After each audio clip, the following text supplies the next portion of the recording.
Welcome to the Milpark Education 2021 graduation ceremony. A graduation is a formal ceremony at which qualifications, with all the associated rights and privileges, are awarded to the candidates whose name appear in the graduation program. Graduation is one of the greatest and most significant milestones in an individual's life. It is a joyous acknowledgement and celebration of the achievements of those students who have successfully met the requirements for the completion of their qualifications.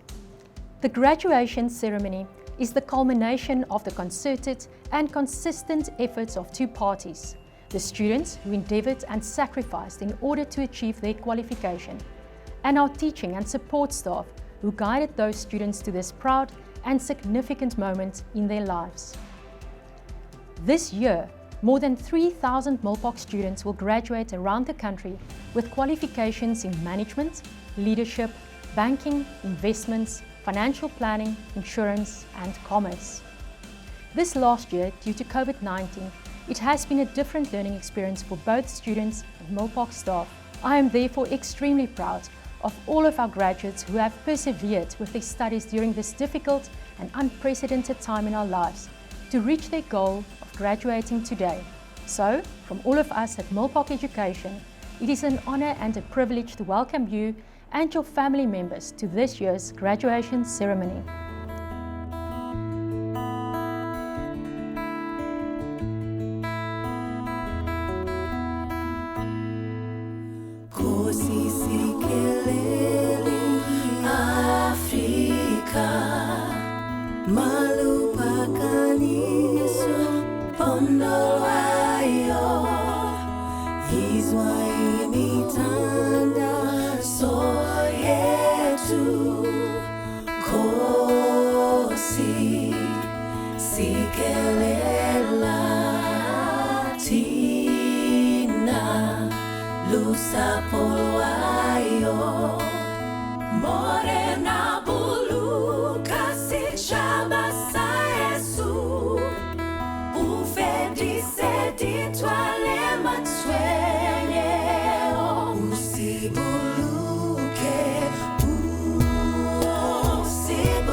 We are also honoured to welcome Dr. Kobus Oosthuizen, the Dean of the Milpark Business School, as our keynote speaker, as well as our guest speaker, Athol Williams. On that note, please welcome our keynote speaker, the Dean of the Milpark Business School, Dr. Kobus Oosthuizen. Greetings. It is my honor as Dean of the Business School to share a few thoughts with you at this very special occasion to celebrate your achievements.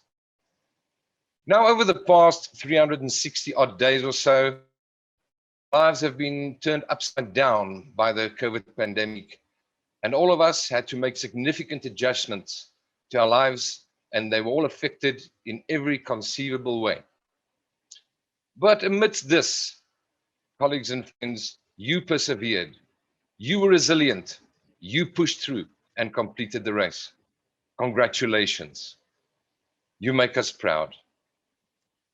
Now, I will endeavor to do justice to the honor bestowed upon me as I share some thoughts with you. thoughts around a life of meaning and significance. And as I share them with you, I hope that you will be challenged to reflect on your own life, where you are today and where you are heading following your great achievement. And I will start off with a story, a lighthouse keeper long ago who worked on a rocky stretch of coastline. The man received a new supply of oil once a month to keep the light burning. Now, not being far from shore, he had frequent guests from that area. And one night, a woman from the village begged some oil to keep her family warm. And another time, a father asked for some oil to use in his lamp, and another needed some to lubricate her wheel. Since all the requests seemed legitimate, the lighthouse keeper tried to please everyone and grant the requests of all. Toward the end of the month, he noticed the supply of oil was very low. Soon it was gone, and the beacon went out. That night, several ships were wrecked and lives were lost. When the authorities investigated, the man was very repentant, but his excuses and pleading led to nothing, and their reply was, "You were given oil for one purpose, to keep the light burning." Colleagues, have you considered the real purpose of your education? Yes, it contributes to self-development, enrichment, personal growth. Yes, it contributes to possibilities for promotion. After all, they are all legitimate. But I want to suggest that your education is for a larger purpose. It was Nelson Mandela that said, "Education is the most powerful weapon which you can use to change the world." However, to use it to change the world, it has to be applied beyond my own personal selfish motives to the benefit of others, to serve the common good.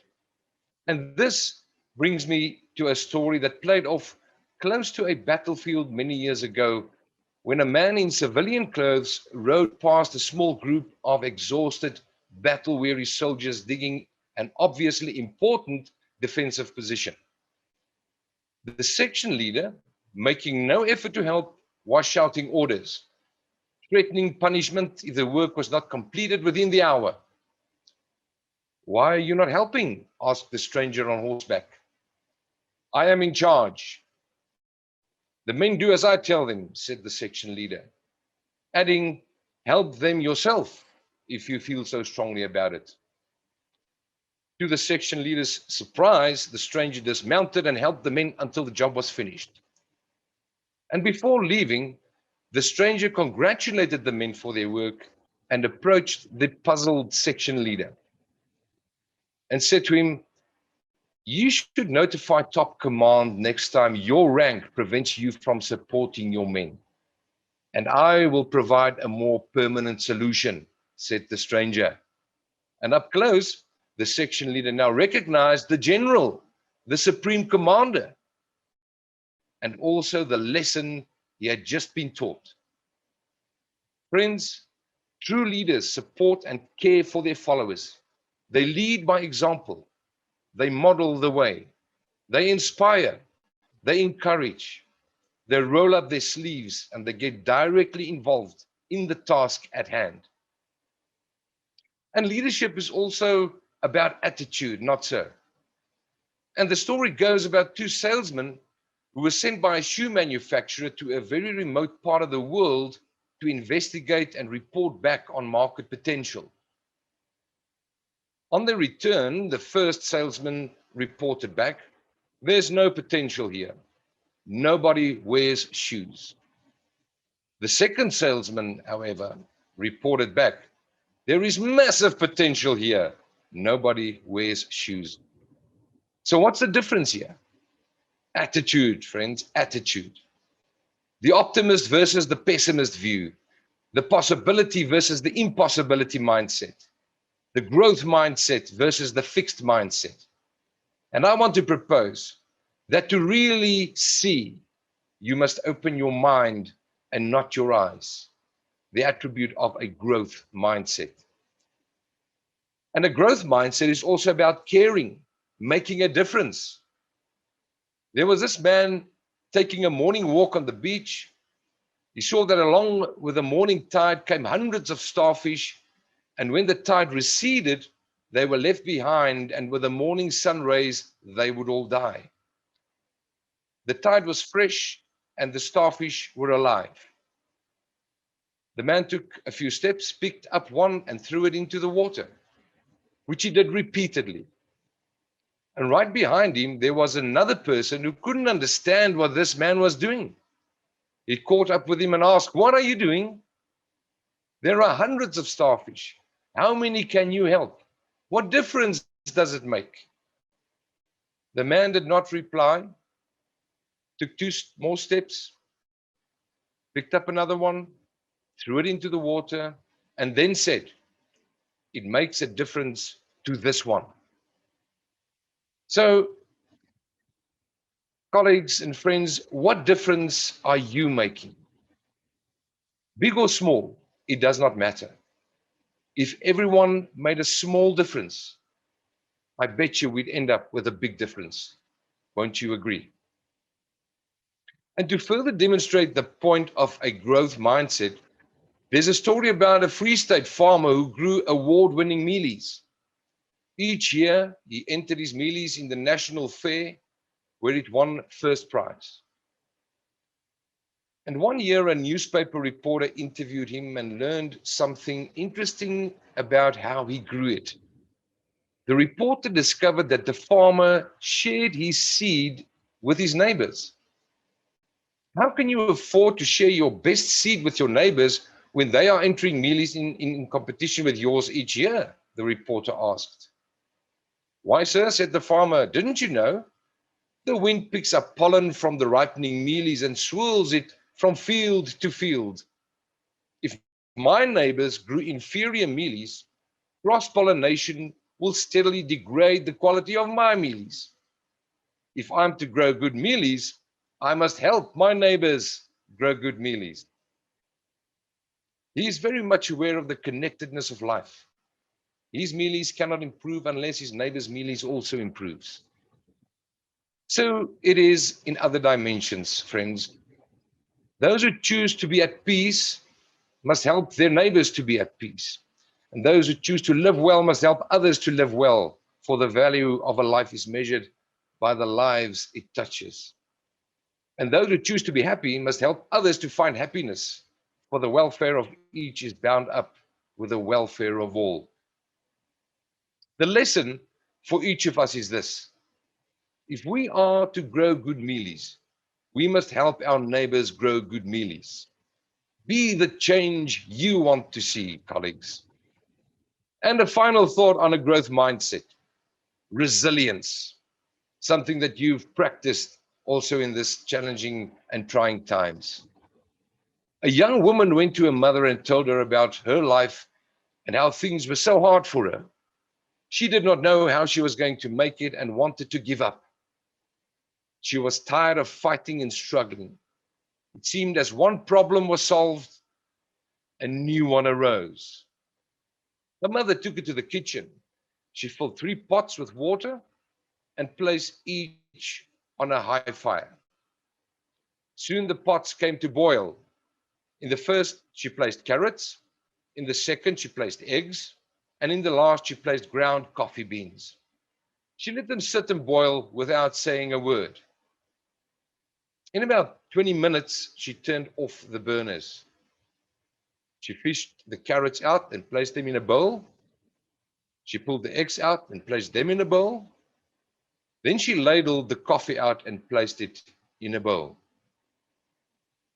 Turning to her daughter, she asked, "Tell me what you see." Daughter replied, "Carrots, eggs, and coffee, Mom." Her mother brought her closer and asked her to feel the carrots. She did and noted that they were soft. The mother then asked the daughter to take an egg and break it. After pulling off the shell, she observed the hard-boiled egg. Finally, the mother asked the daughter to sip the coffee. The daughter smiled as she tasted its richness and savored its aroma. The daughter then asked, "What does it mean, mother?" Her mother explained that each of these objects had faced the same adversity, boiling water, but each reacted differently. The carrot went in strong, hard, and unrelenting.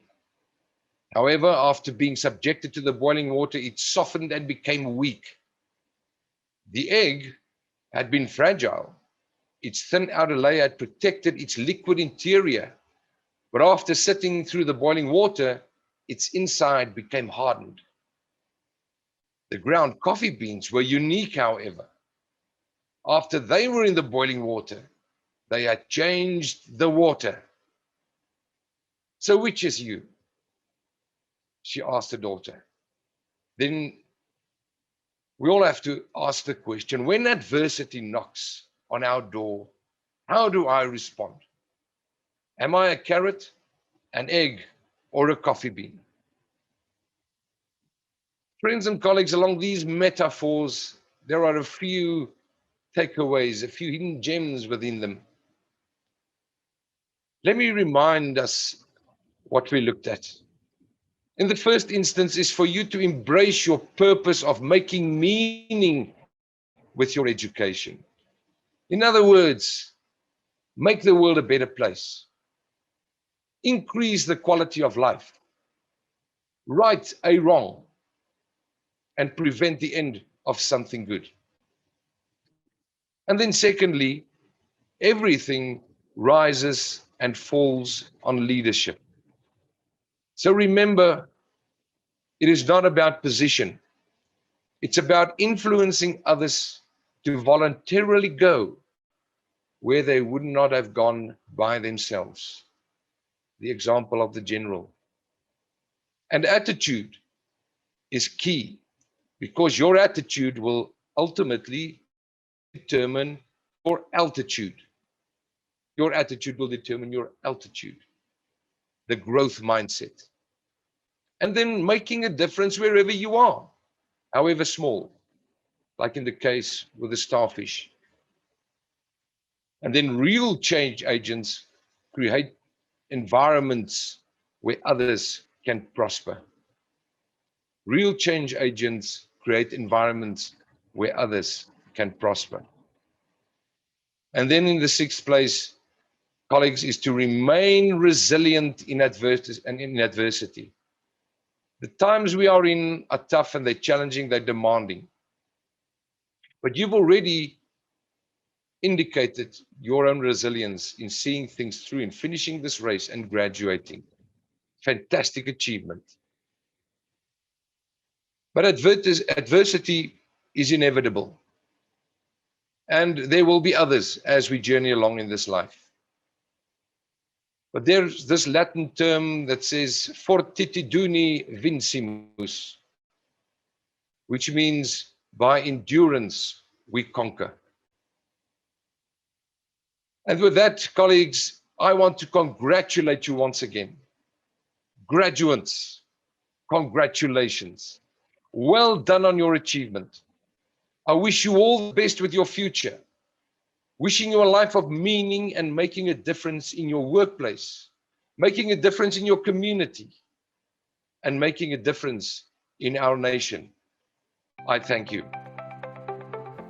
Thank you, Dr. Oosthuizen. Our next speaker today is Athol Williams.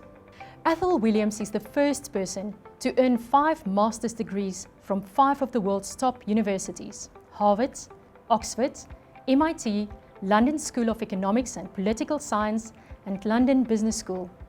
This despite growing up on the Cape Flats in Cape Town during apartheid. He has lived and worked in the USA, UK and South Africa, where he has held senior executive positions at the JSE-listed top 40 company and 2 other multinational corporations. He has founded a management consulting firm and 2 NGOs, and has served as chairman and board member of numerous organizations in the private and social development sectors in South Africa. In addition to his academic and professional accomplishments, Williams is an award-winning poet and an author of 15 books. He is the only person to have won the Saul Plaatje European Union Poetry Award twice and has had over 100 of his poems published in publications around the world. Among his books is his autobiography, Pushing Boulders, which chronicles the journey of perseverance and triumph despite impossibilities. He is a regular speaker at literacy and social development events globally. Williams believes that through mutual acknowledgements and compassion, we can build a more socially cohesive and ethical society, and that through resilience, we as individuals can thrive and realize our greatness. He is currently a research fellow at the Center for Applied Ethics at Stellenbosch University and Chief Executive of the Institute of Social and Corporate Ethics. Ladies and gentlemen, please welcome Athol Williams. Good day, I'm Athol Williams. I'm very excited to be here joining with you in the celebration of this significant day of your graduation. Congratulations on getting through your studies. I know from my experience, it's a long, hard slug. So enjoy this special moment. It's something you will look back on for the rest of your life as a significant moment in your life. I love graduations. And as I'll mention in a moment, I've been to 6 of my own graduations, and hopefully number 7 coming up. And I love learning. I love the idea of discovering new things, and you discover new things obviously not just from learning in books. You discover it from meeting people, from visiting places, and I love that idea of new, of something different, of trying to expand what I know, expand my horizons. And so I love learning, I love books, I love graduation. So I'm really excited to be here with you. Perhaps just a few things about myself, because I want to discuss my journey a bit and then draw some lessons from that, which I want to share with you on this momentous day. So I'm a writer, I'm a poet, I'm also a social philosopher. And as a philosopher, I spend a lot of time thinking about how society could be better on a number of different dimensions. I have the accolade of having the only person to have 5 master's degrees from 5 of the world's top universities. So I've got a bachelor's degree in mechanical engineering from WITS. I've got an MBA from the MIT Sloan School of Management in the US. I then did a master's in finance at the London Business School, obviously in the UK.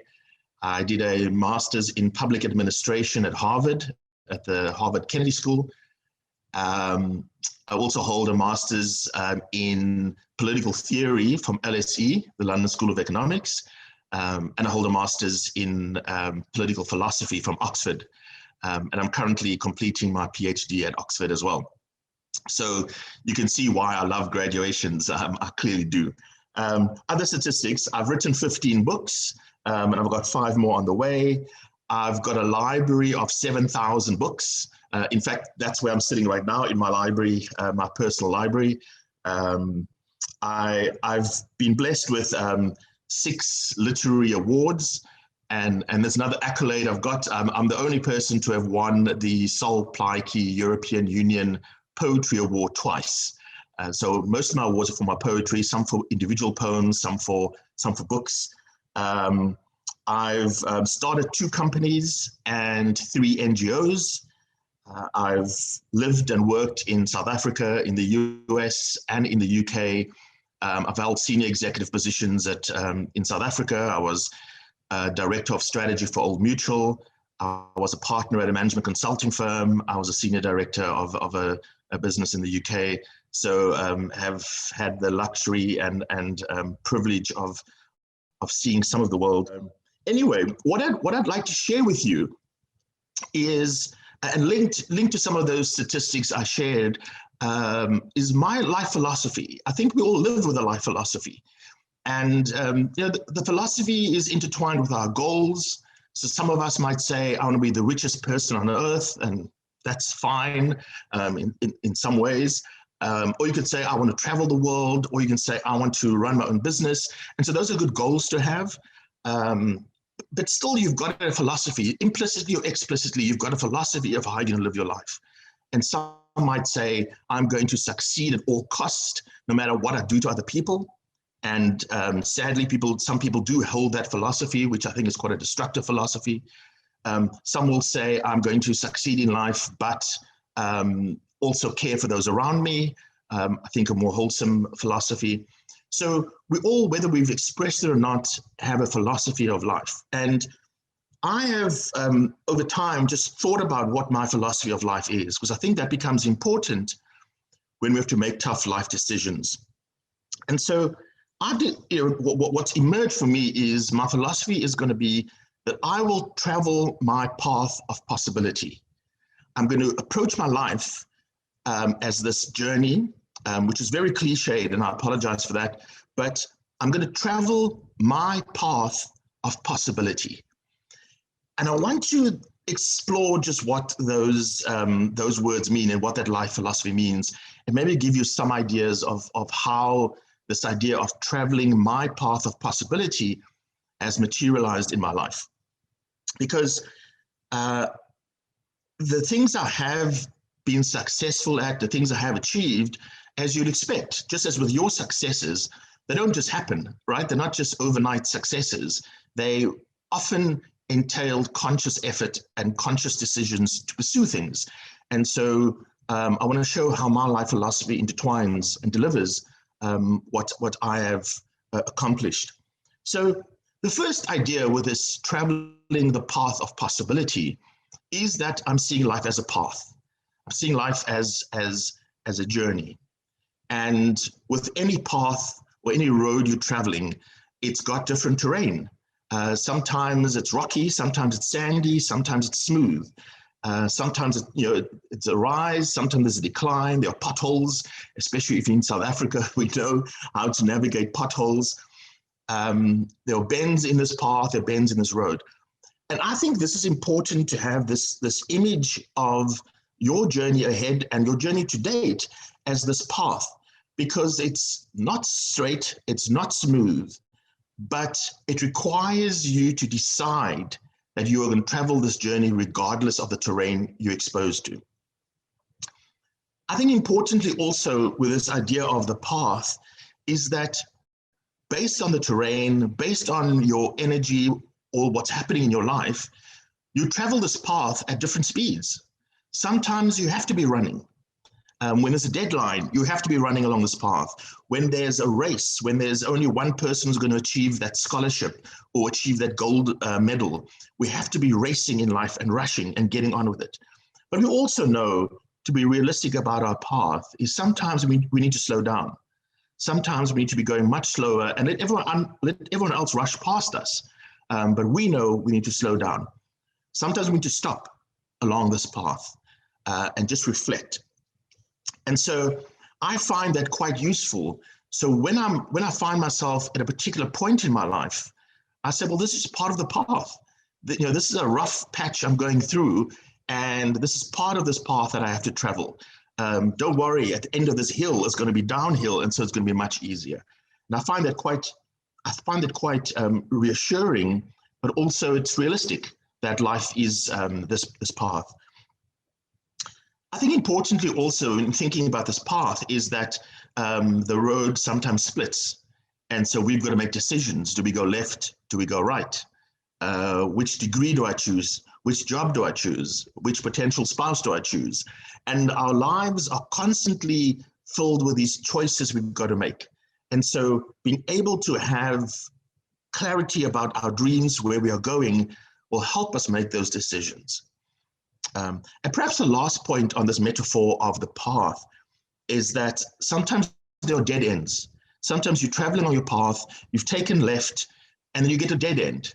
Now, my approach has been, that's actually great news, because it says my destiny, my possibilities are not along that path because I've hit a dead end. So as painful as it is and as frustrating as it is, I then got to back up and then take a different path.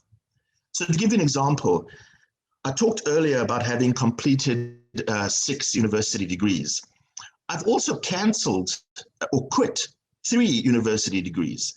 I started a degree. An example was I was doing a PhD at WITS a few years ago, very interested in the topic, but another opportunity came along. And that's when you've got to say, well, I've got to make a choice right now. I can't do both of these things. What am I going to do? And I used my long-term goals to guide me in making that decision. So I quit the PhD. And I think that it seems almost contradictory or paradoxical or self-defeating to say that we need to become skilled at quitting. We need to know when to quit. So I love the idea of pushing, of being resilient, of not giving up. But sometimes we also have to accept that that isn't the path we should follow. That is a dead end. Change direction and keep going. So that's the path metaphor. I see my life as traveling along this path. I'm not necessarily looking for an endpoint. It's a path of possibility.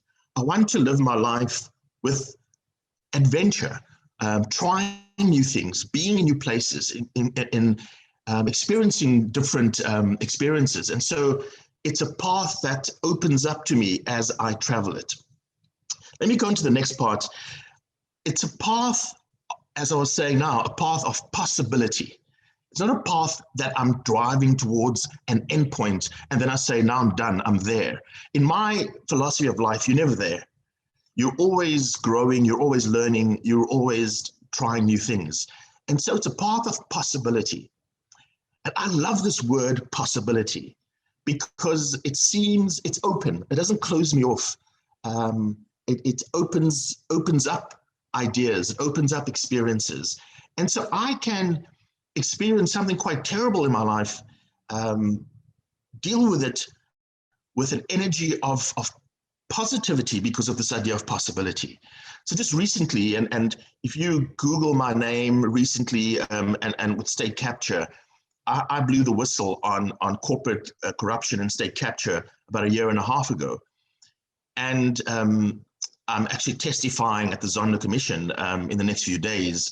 But being a whistleblower in South Africa is a very difficult thing to do because of the consequences. So I've feared for my life. I've lost income. I had to quit my job. I've lost friends. I've been ostracized. All things which talk about uphill, talking about boulders in my way, talking about potholes I'm facing. And it's been awful. It's been hell going through this. And I've, often when you're going through a tough time, you kind of go, why me? I just want to get rid of this agony and this pain right now. And I felt all of those things. I felt the mental anguish of going through this. But in the back of my mind, I always had this idea that this is just part of my path of possibility. Through this and coming out of this, there are going to be possibilities. And what's been amazing already is that I've had so many opportunities because of my whistleblower experience of being able to share my experience and share my thoughts with others. And so possibilities are already emerging. I've been asked to write a book. I've been asked to write articles. So again, for me, these are possibilities that have emerged because of my attitude and my approach to things. So the second part of my philosophy was this idea of possibility. The third part I want to emphasize is it's my path. The philosophy is travel my path of possibility. And why I'm emphasizing this my path part is it's something I must do, and in many ways I must do it my way. This means no one can judge me in terms of success or failure. And while a lot of people want to say Athol's been successful or Athol's been a failure, those assessments are based on whatever measure they're using.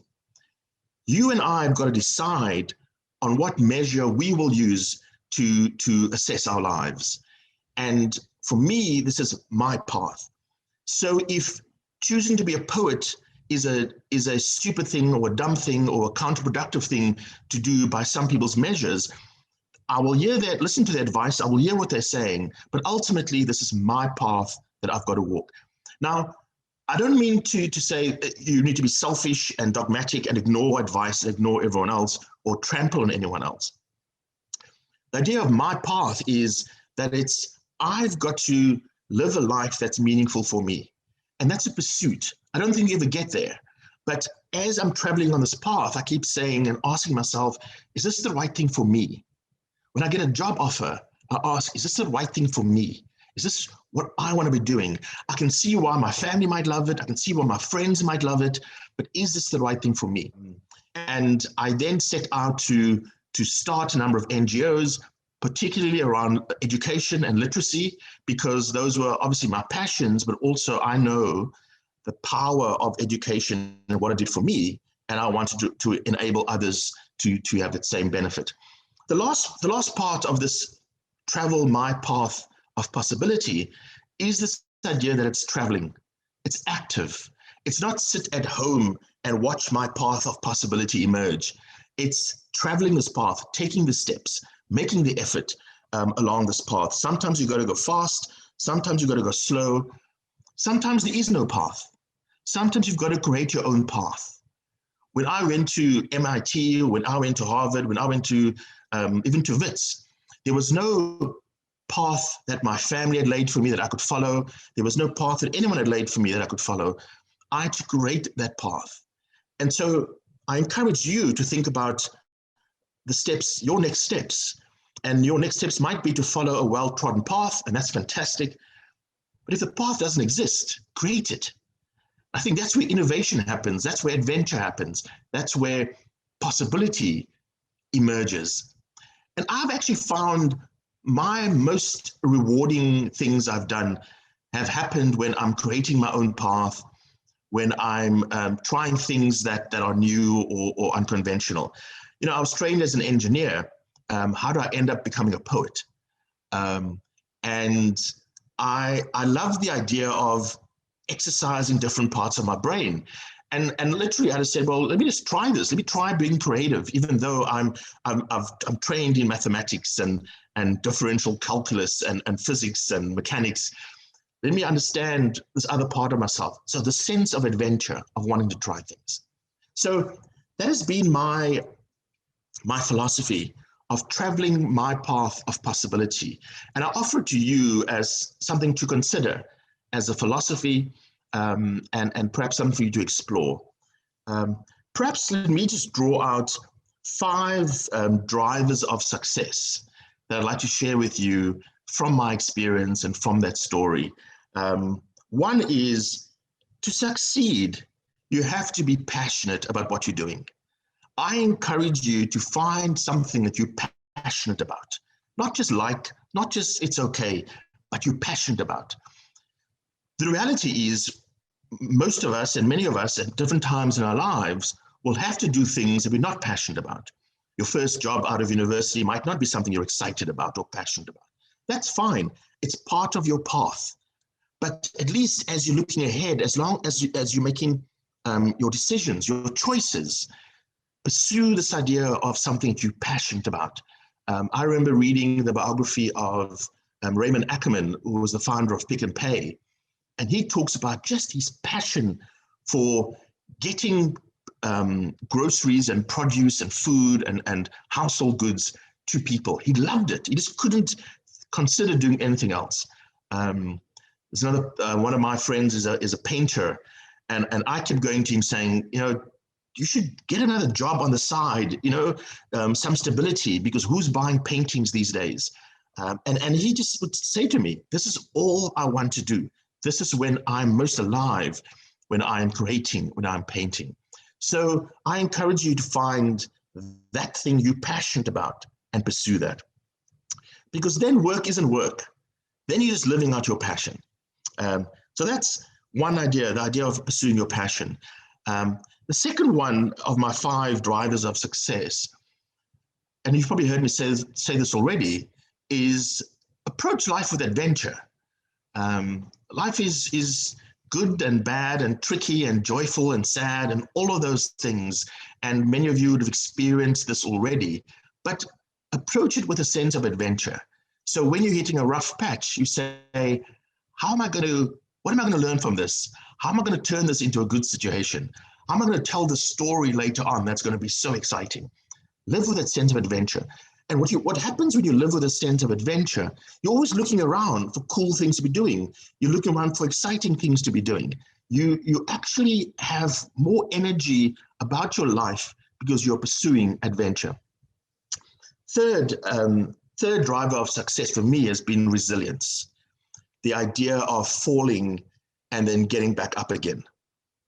No matter how you get beaten down by forces out there, by the naysayers, by the haters, by people who are saying no, the more you can get up from that, the more successful you're going to be. And for me, it's not just about falling down and getting up again. It's about falling down and getting up stronger than you were before. And there's almost that moment, you're along your path, you're traveling your path, something happens, knocks you over, you fall down, and you take that moment there of saying, how am I going to get up and be stronger, not just get up? And that was my sense of going to MIT or going to Boston and being homeless. For me, that was I'd fallen down. I had those moments lying there in the cold thinking, what have I done? I should just go back home to South Africa and get my job back and continue my good life at home. And for me, it was at that moment of being in that point of despair of saying, no, but I will get up stronger from this. And so for me, it drove me to want to graduate, to get that degree, because I knew it would open up possibilities for me. So discover your passion, pursue it, live life, approach it with adventure, resilience. When you fall down, and you will fall down, and you've probably already fallen down many times, but when you fall down, get up stronger. I think my fourth point is to establish some expertise. So you're building your career, you're looking ahead, and you're following everything else I've said. I think you become successful when you've got some level of expertise. And to use a soccer analogy, right? You should be the guy the coach gives the soccer ball to when there's a penalty, because he knows you're the guy who will score that goal. You're the person everyone looks to when there's a particular kind of problem to be solved. What is that expertise you will have? Because the more we have distinctive skills, distinctive abilities, the more valuable we are to employers, or the more valuable our products are that we can create if we're starting our own business. So this could be hard skills. So you are the best at financial modeling, or you're the best at mathematical equation solving. Those are valuable skills to have to be seen as experts. But it could also be other skills. It could also be you're able to empathize with people. You're able to inspire people. You're able to bring disparate or fighting parties together to find compromise, to find the middle ground. These are different skills you need. And I've relied on skills like I'm able to synthesize large amounts of information very quickly. So people will be talking for hours, and I'll say, guys, it sounds like there are just two issues here, and here are the two issues. It's a skill that I've developed over time that people have found useful. So in this path of these five areas of success, drivers of success, I think craft your career, look ahead and think, where am I going to be the guy or the woman that people will call on because of my expertise, my leadership, or my particular traits I've got? And then lastly, I want to suggest that you hold on to your dream. We can so easily get lost as we're pursuing success or pursuing wealth or pursuing fame, whatever it is you're pursuing. But I think it's important to hold on to your dream. And this has been important for me. I talked about this path of possibilities, and along this path, there are things I want to do. When I was in my 20s, I wrote down a list of things I wanted to do, things I wanted to just experience. And some were significant and some might seem trivial, but I had this list. And it was like, I enjoy Bruce Springsteen's music. So I wanted to see Bruce Springsteen live. I'm an Arsenal fan, don't laugh. But I wanted to see Arsenal play live. And then there were other things like I dreamed of going to Oxford to study at Oxford University. Now, when you're living in Mitchell's Plain, in a township, dreaming of Oxford is not even a dream, it's a fantasy, right? It's a fairy tale, because who gets to go there? But these are things I've held out as markers along my path. They weren't my destination, but they were markers along my path. And I did get to see Bruce Springsteen live, in fact, 5 times. I did get to see Arsenal play live many times, and I have been fortunate enough to go to Oxford. So I've kept my dreams alive as I've pursued my life, and with the intention that when I look back on my life, I look back on it without regret, but confident that I've lived a meaningful life, I've impacted other people. And perhaps just to round this off, the work I do now is focused on enabling youth around literacy. I've started an organization called Read to Rise, and you'll see the rise there, rise to be inspired through literacy. And we've already worked with over 200,000 children in South Africa, across the country. And the other part of my work is, as an academic, to train future business and civil leaders in ethical decision-making and ethical leadership. And for me, it's still part of this path of discovery, this path of adventure, this path of possibility of living a meaningful life for myself, but also impacting others around me. So I hope you found something in this little talk I've shared with you. And as a poet, I guess I have to end with a poem. And so I'll leave you with this poem, which captures my life philosophy. It's called One Finite Life. Short this life is, just one I've got. Finite in tenure, whether I like it or not. Death is embracing fear, replacing dreams with I cannot. Life is taking a new step, having a shot. I will do the impossible. I will change the world.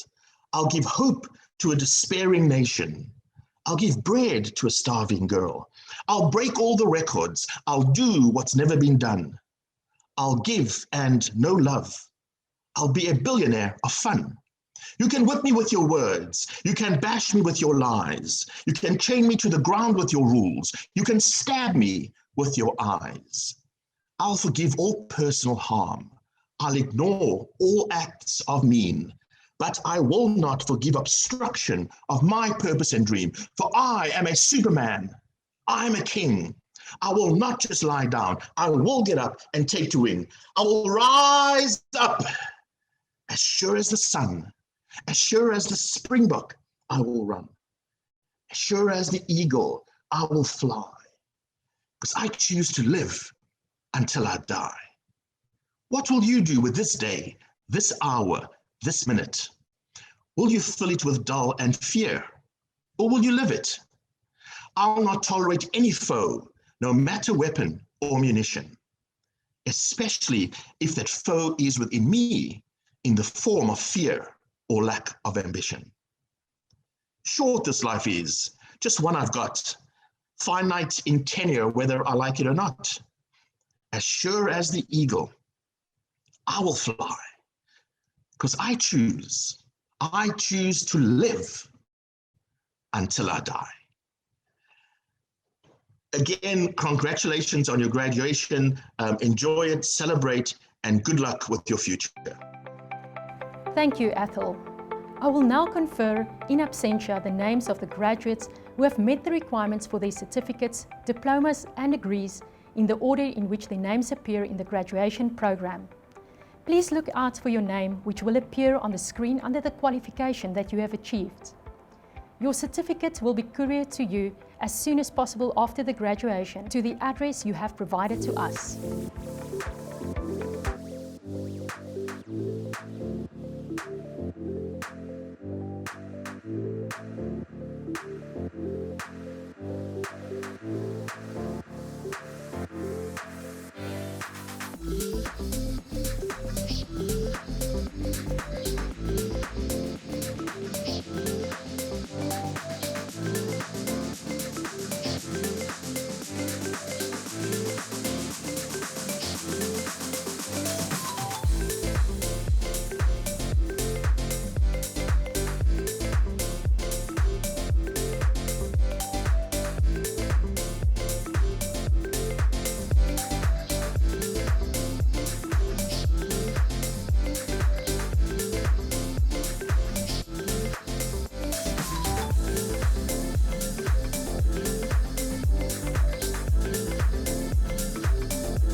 We have now come to the presentation of awards for Milpark Education's top achievers.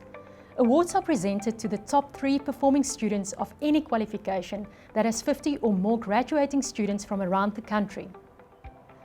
This year, I have the pleasure of presenting awards to 5 of our graduates from the Milpark Business School. Awards are going to graduates on the Postgraduate Diploma in Business Administration and the Master of Business Administration. The awards winners for academic excellence on the Postgraduate Diploma in Business Administration are as follows. Emma J. Turner, first place honours. Nantutuku Staff Shabangu, second place merit awards. And Morne du Plessis, third place merit awards. Each year, Milpark Education presents the Master of Business Administration Awards for Best Dissertation, as well as the Top Student Awards for the students with the highest overall aggregate on the qualification. The award for Best Dissertation goes to Kuma Enorith Mashegu. The final award goes to the student who achieved academic excellence on the Master of Business Administration. And this award goes to Kameshni Gopaldas.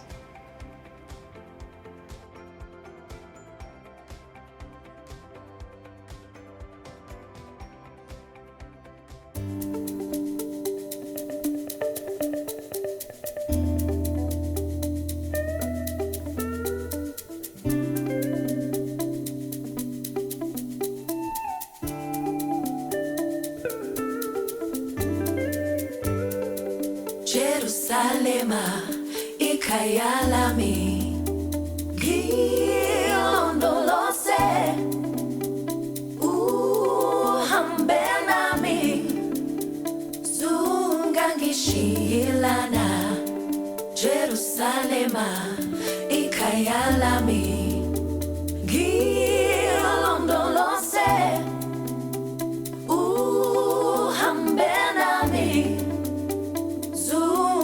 Shilana Dau yami Aikulana Buzo wami Aukulana Gilondolose Suhambe nami Dau yami Aikulana Buzo wami Aukulana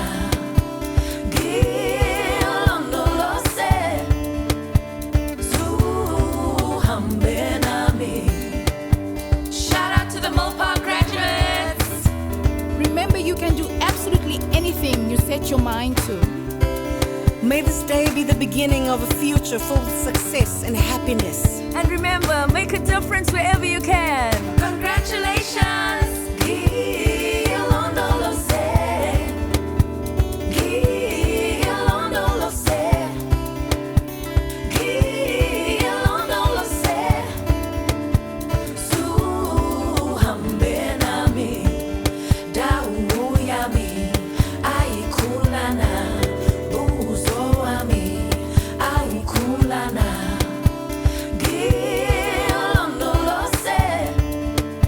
Su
This brings us to the end of the formal proceedings and the closing of the ceremony.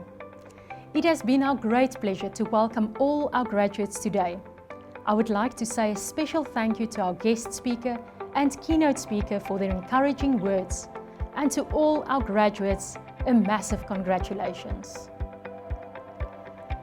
By the powers vested in me, I now dissolve this assembly of Milpark Education.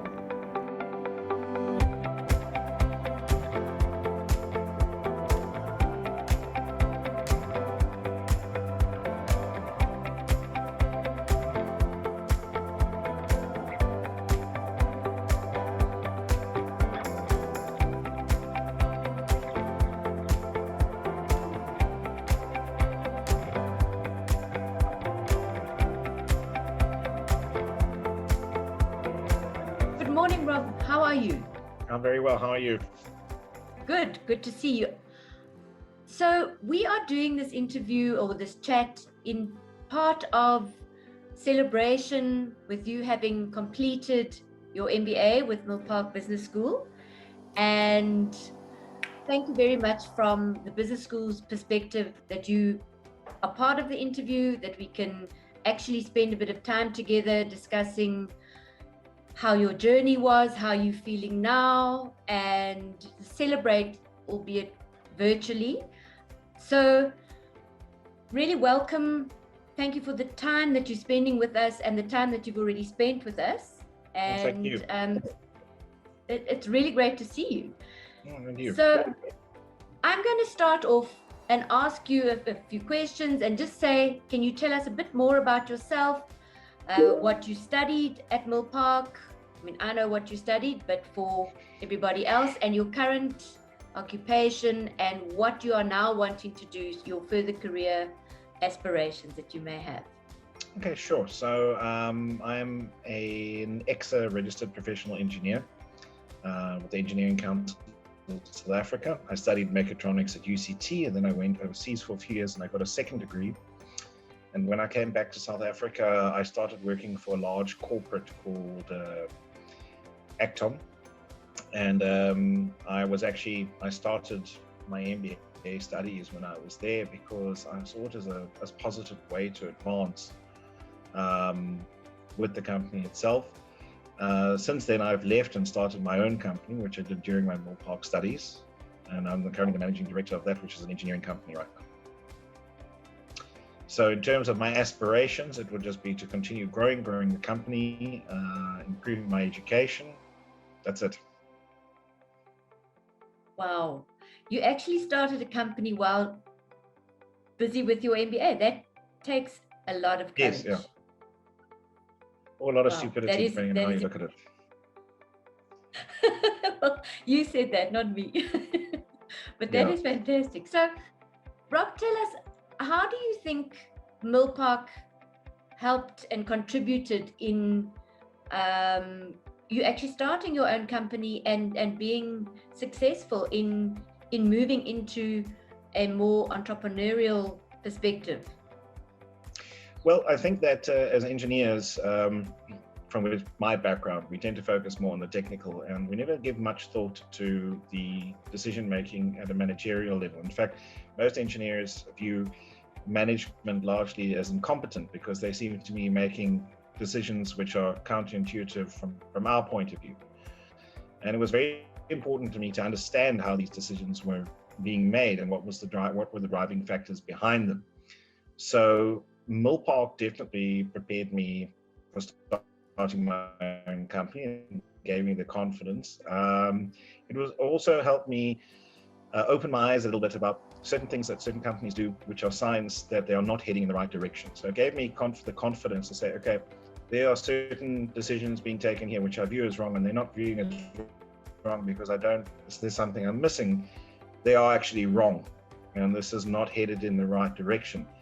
And if I was to start a company, this is probably the right way to do it. And Milpark served as a very strong affirmation of my own beliefs as how a company should be run. So it gave me the confidence to proceed in that direction. That's great. That's great to hear. And especially in terms of your values and aligning with our values in terms of, ethical leadership, making sure that you're doing the right things for the right reasons. And so that is really Absolutely great to hear from our perspective, in that hopefully we are making a difference to our students at large with that kind of thing, because I think we need that. Tell us a little bit now. I mean, the journey is a hectic journey that you went through. It is difficult. Give us some of the highlights that you experienced during your journey. Well, the highlights. Oh, I can think of three. One, graduating, obviously, it's a big highlight. Two, we did a course called Social Responsibility, and I'm very involved with a group called the Hungberg Educational Trust, which is a non-profit organization trying to bring safe, secure, and advanced schooling to the underprivileged in an area close to where I live. And the highlight of that course was doing a project highlighting the suffering of the community and getting a 100,000 Rand prize awarded by Milpark towards that charity. And they used it fantastically. It was able to help them finish their school, and the children are benefiting from it now, and they've already got students moving up into high school and so on, preparing for matric. It was a wonderful experience. And I'd say the third highlight was just a general fresh experience coming from, I've studied in overseas universities, and I've studied in the University of Cape Town. And I feel that disagreement in a lot of higher learning institutions is discouraged, whereas in Milpark, disagreement with justification was encouraged. So there was an opportunity for discussion and for putting your point forward and for argument, which is just, I feel it's not as accepted in other higher learning institutions. And it was very refreshing to participate in these discussions. It was very encouraging as well. That is also another aspect that I'm so pleased to hear, because that's what we do want. We want critical thinking. We want you to be able to put your points forward and make your arguments, or then understand why somebody else's point of view is perhaps of relevance in that. I must also say that when you were telling us about the social responsibility experience, that I got cold shivers. That really is one of the heart modules that we put in place, and hearing those kind of experiences from our students, it is so heartening. It's a wonderful experience. Yeah, and that you're carrying on with that. So that is the whole point of the module, that it wakes those feelings up, and that our students actually do continue giving back to community. So thank you, Rob. That is really thank you. That's fantastic. Oh, makes me a bit tearful there, really. So, moving on there, we've got current students who are, they've just started their journey now in the strange time that we find ourselves in. So what kind of advice would you give to new students who are starting off now, perhaps prospective students coming in a little bit later, and then current students who are getting to the end? Oh, okay. For students that are starting out, I would say make sure that you're doing this for the right reasons. If you're sitting in a corporate thinking that this is a checkbox to advancement, this is not for you. So you need to get your priorities and your focus and your motivations clear in your mind. I'd say for students that are just starting out, you need to get comfortable with the feeling of being uncomfortable. And what I mean by that is you need to get to a point where you can sit and think until you sweat and be okay with that. And you have to be okay with the headaches and with the asking yourself uncomfortable questions. For those of you that are getting to the end, you're probably tired and frustrated. It's all downhill now. Don't lose hope. Don't give up. You can rest in a few weeks. a word. So you've also just finished off with your dissertation, which is a long and lonely journey. You do have your supervisor, and Yes. I know that your specific supervisor is very happy with what you guys did. And Oh, good. yes, and I think she's wanting to do a few more things. So you may get a call or an email to say, "Are you keen on publishing?" So I think she's letting you just relax a little bit. Oh, thank you. Thanks for the heads up. So, just in case. So what kind of advice for the students who they're going to be handing in September, in terms of that final push where you are, like you say, tired? What other advice would you give them? It's you if you're the type of person who has a family and responsibilities, it's going to be difficult. You're going to have to make a call, and you're going to have to put yourself first for just a little bit. Do whatever it takes.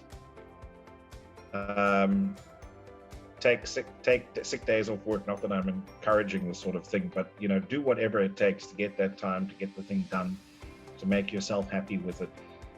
If you got to miss that family occasion, you have to miss that family occasion. It's you've got to give up, because this is it. Imagine you're running a race and you've got 20 people all vying for the finish line. I know it's not the same thing, but it's you just have to grit your teeth and bear it. There's no secret. There's no magic. There's just do whatever you have to do. Drink 6 cups of coffee an hour to stay awake. Do whatever you need to do. Put your ego aside. Just get it done. And you will get there. You will get there. Yes, absolutely. So now that you've just finished this huge degree, are you thinking about doing further studies? If you are, let us know. Okay, tell us a bit about. I am. I'm always thinking about doing further studies. The next thing I want to do is my governance certificate of competency. Okay. And if that goes well, then we might be looking towards a PhD at some point. I think that we never stop learning, and it's kind of it's an evolution sort of thing. If you stop learning, you might as well give up. And we're constantly learning, and just whether it's formalized or informalized makes no difference. I agree with you there. We need to be constantly learning, and I think definitely in the last 2 years we've been learning, whether we liked it or not, in terms of new ways of working and how we do that, and learning. Correct. So that's true. So tell us, you've read yourself into a stupor over the last 2 years. Academic text. What was the last? Do you ever read fiction? No. It depends on your definition of fiction. Most of my life has been reading textbooks. I do, however, there are books I allow myself to read, which are books like, the last book I read was a book called Sapiens by an author called Noah Harai, which talks about humanity and its evolution, how we got here. Now, in a way it is fiction because of a lot of it is theorized, but it does have a certain serious bend to it, and a philosophical bend. And in that book, actually, he says about that, the fact that humanity is getting to a point that with the next generation will have to look at reinventing themselves every decade just to stay competitive. So you're going to have to look at restructuring your career, making new career choices. So the option of going back to the previous question, the option of furthering your studies is not going to be an option anymore. It's going to be a must. And it's, I feel that is something that we need to get in already at schooling level. The idea that what happened in past decades is not going to happen again. We reached a peak in the 80s and 90s of I don't want to say getting by with the bare minimum, but you could get by with a known and proven route and you would succeed. Competition and the rise of corporations and large tech giants, and we're seeing new ones springing up constantly. Decentralization of internet, of currency, it's the automation, the internet of things. We're getting to a point where it's just not an option anymore. Where if we want to stay competitive, if we want to make a living, furthering your education must be ingrained in a child's mind from an early age, and saying this is how life is going to be going forward. Sorry, but that's the reality of the situation. And I think it needs to be encouraged that learning is actually fun. It doesn't need to just be seen. Yes, it's learning is fun is always I think that people who and I think this is where schools have to change. If you lose at school, you become used to losing, period, in studies. And so that negativity follows you and you never really attempt it, going forward. And I'm not saying, award ribbons for showing up, but I'm saying that there has to be a lot more support at school level to enable children to win now and then at what they're good at. And so to get encouragement and identify what the encouragement and associate studying with a reward kind of incentive. Because at the way schools are run now, and I'm not just saying, in South Africa, I've seen a lot of schools overseas, the way they run, it's you're punished, not punished, but school can be a very soul-destroying endeavor for a lot of students, and not all of them can recover from the experience. Exactly. I think you have a point. Just a last question, and I dread to even ask this one, is in terms of COVID from last year, did it affect your studies in any way? And either way, how did you manage your whole environment, work, study? Well, we already, when we started the company, we had an office, and around 2018 we decided to decentralize. The Swedish model, they work from home, work until 1 o'clock, and that seemed to be going well. And we demand a lot of effort from people from the hours of 8 till 1, but we let them do it from home because we understand that a lot of people have families. And so when COVID hit, and we do qualify under essential services, it didn't really slow down anything. What it did do is it brought a little bit of breathing space to review for my dissertation. So in a way, it's horrible for me to say this, but a lot of people's misfortune was fortunate for me, in that the lockdown did buy a bit of breathing room for studying, and it did provide a bit more room to look and examine, reread and rewrite and so on. So from that point of view, it has a positive effect in buying me more time.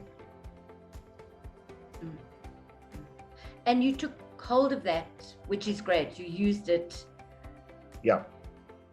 We had a few courses running actually at the time when the lockdown hit, and we all got on WhatsApp, and we were all in agreement that it was a disaster, but it was a disaster that could have a positive outcome if used correctly. Yeah.